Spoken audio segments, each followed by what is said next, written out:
Well, I think it's looking increasingly likely that we're going to get a bad deal or no deal. And that's not going to satisfy the test that we set out. At the beginning of the exercise, we said to the Prime Minister, we sort of give you permission to start the negotiations, but it's on condition that you meet these tests. Those tests weren't plucked from thin air. They were taken from what the Prime Minister said she was going to deliver. And so we're going to apply that to whatever she brings back. But at the moment, she's a long way from home. But if you vote down whatever deal the Prime Minister comes back with, you know the alternative is no deal. We do not accept that binary choice, nor should anybody accept that binary choice, because to say to Parliament you can have a vote on the deal, a meaningful vote, that's the description, and then say if you don't vote for whatever the Prime Minister cobbles together, you're going to get something much worse. That's not meaningful. And that's why we've taken a structured approach to this, which is say let's focus on what we'll do on the deal. We've had our tests in place and we'll stick to those tests because they reflect the sort of a deal that we think is right for the country.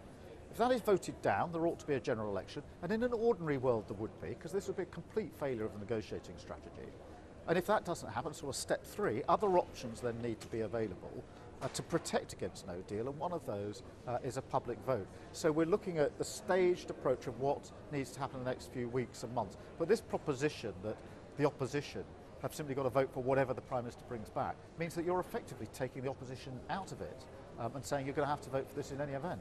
The Prime Minister is in control of the Brexit process. At the moment, she's saying it's her deal. Well, you say that. Or no deal. You say that. If she was in control of the process, there wouldn't be this interview about what Labour's going to do. Because if she was in control, she'd have her team behind her. She's got more votes in Parliament than we have.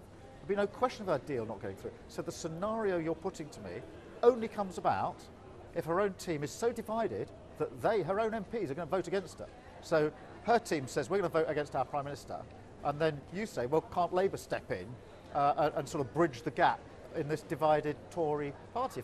In an ordinary circumstance, the Prime Minister have her own team behind her. She hasn't had, and she still doesn't.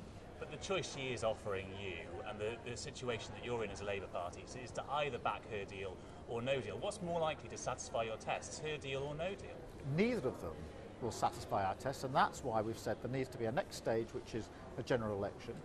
And a stage after that, if there isn't a general election, and that is other options. That's precisely why we're setting out this staged approach. But we can't accept the proposition that because the government is so divided and won't even support its own deal, that we've got to support whatever the Prime Minister brings back, even if we think that's wrong for the country. I mean, that is to turn the whole idea of a meaningful vote completely on its head. The truth is, your tests were set up to fail whatever deal she comes back with. Is there any deal out there that would ever satisfy your tests? Look, those tests were not plucked out of the air. Those tests were taken from commitments and promises the Prime Minister and her Cabinet made. And when I launched those tests, the Prime Minister were asked her response. And she said, I'm determined to meet them. Because she knew they reflected what she had said she was going to achieve. So this idea that somehow they've been set so they can't be met, they were taken from what the Prime Minister and her team said they were going to achieve. Now, do you think there is a deal then that satisfies your tests? Do you think there's a negotiable deal that satisfies your tests? I mean, people are challenging me saying, why don't you lower your test? But so the Prime Minister says, this is what I'm going to get. And then she says, oh, I've made a real failure of it. I'm not going to get anything that I said I was going to get. Can you please lower your tests? We can't go down that road. No, but people suspect that really you want to fail whatever deal she comes back with. These tests and then actually you'd rather stay in the EU. These tests have been in place for a very, very long time. The Prime Minister knows what they are. There is still time for these negotiations to close the gap between the EU and the UK. And in any rational world, the attempt over the next few weeks would be to close that gap. The problem we've got is that the Prime Minister can't take the next step to try and close the gap. Why? Because her own party's put her in a straitjacket, means she can't actually take a step forward.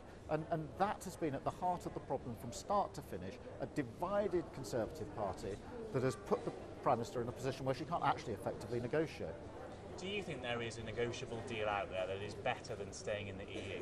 Well, I voted to remain, and therefore I was strongly of the view that that was the best model.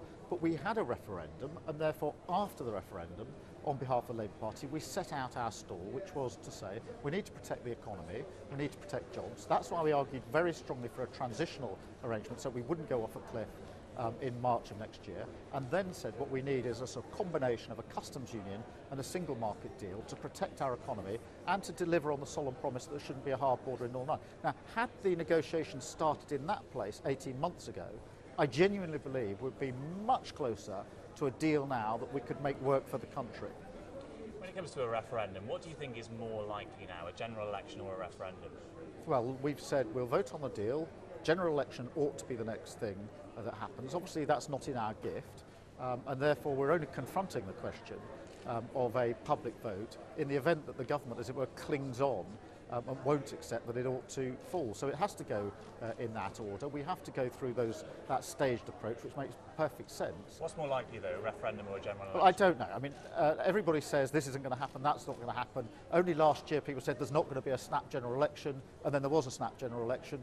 And in the last 3 years, people have predicted all sorts of outcomes to all sorts of referenda and elections that have gone completely wrong. So I don't know what the next few weeks and months hold. I do know that we're only in this chaotic situation because of the failure of the Prime Minister's negotiating strategy. When it comes to the question on that ballot paper, why did journalists have to spend all day yesterday working out what you would actually put to the people in a referendum?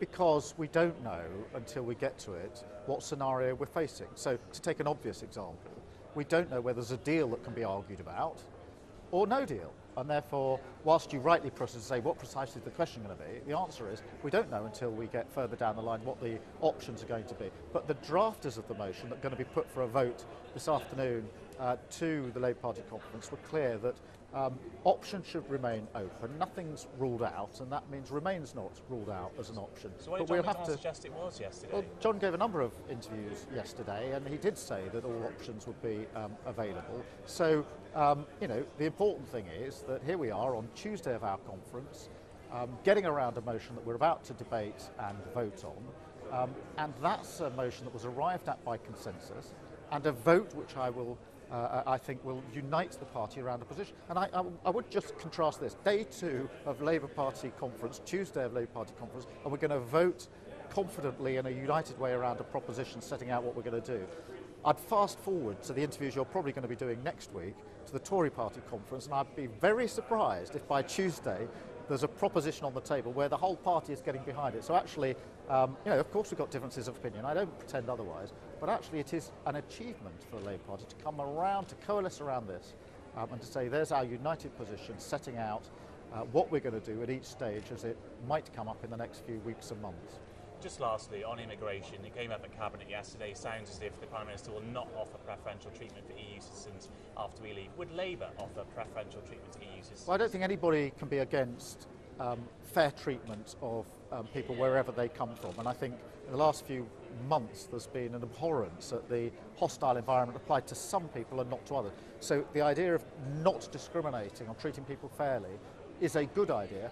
On the other hand, I think in the negotiations, if we want a close economic relationship with the EU, and I think we should have one, then obviously EU nationals need to be part of that negotiation. I'll wait to see the detail that the government brings back, but at the moment, the general proposition that you treat people equally, you don't discriminate when they're here, you don't have one environment for some and another for others, is something I think everybody would sign up to.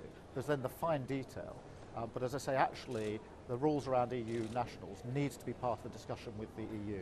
Well, that's not quite clear, though, is it? You're saying there should be one rule for everyone, and yet there should be some kind of special negotiation for EU citizens. What I'm recognising, when you want to have an economic relationship with a country to be very close, as we do with the EU, that is likely to involve an agreement about EU nationals. Now, we don't know what that will be, but I am recognising that needs to be part of the negotiation. What would you want it to be? Well, at the moment, we're not negotiating. You want to be in government. What would you want the immigration policy of the United Kingdom to be if you're in government? We want a fair system that is effective. The precise system will have to be part of the negotiations because there's push and pull with the EU about what the rules would be. We want to be economically close. That involves a discussion about migration, and we would have that as part of the negotiating strategy. The idea that however people have come and whatever the rules are, they are then treated fairly in a non-discriminatory way is something that I think everybody signs up to. All right, Keir Starmer, thank you very much. Thank you. Right.